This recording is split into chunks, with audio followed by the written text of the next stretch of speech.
ஐயா வணக்கம். இப்போ தான் நீங்கள் சீரக துளசின்னு ஒரு அற்புதமான புது மூலிகையை கண்ணில் காமிச்சிங்க.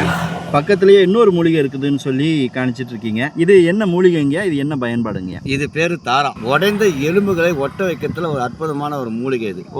இங்கே பாருங்க, இது அசைவத்தில் சேர்த்து சாப்பிட்டோம்னா எலும்புக்கு அவ்வளோ பலம் கிடைக்கும். ரெண்டாக பிச்சுட்டீங்க, அடுத்து என்ன பண்ண போறீங்க?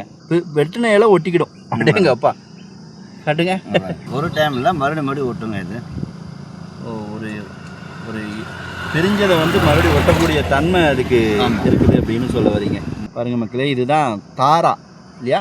ஆமாம், தாரா அப்படிங்கிறது. இந்த இலையை நான் இப்போ பிச்சுட்டேன், ரெண்டாக பிச்சுட்டேன், இவ்வளோ தூரத்துக்கு கொண்டு போயிட்டேன். நூலுகள் எதுவுமே இல்லை பாருங்கள், அப்படி சுற்றியாச்சு. ஓகே, இப்போ நான் மறுபடியும் அதே இடத்துல கொண்டு போய் அதை ஒட்ட வைக்க முயற்சி பண்ணுறேன். பார்த்தா தெரியும் உங்களுக்கு. கிட்ட கொண்டு போகிறேன், மேக்னெட் மாதிரி போய் ஒட்டிக்கிது சரிங்களா? பாருங்கள், இது ரொம்ப குட்டியாக இருக்கிறதுனால என்னால் அதை பண்ண முடியல.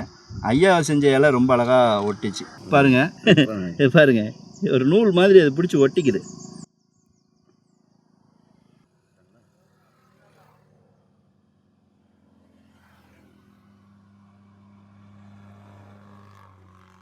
எலும்பு சார்ந்த பிரச்சனைகளுக்கு இதை பயன்படுத்தலாம் அப்படின்னு சொல்கிறாங்க. இன்னும் நிறைய மருத்துவ பலன்கள் இருக்குது அப்படின்னும் ஐயா சொல்கிறாங்க.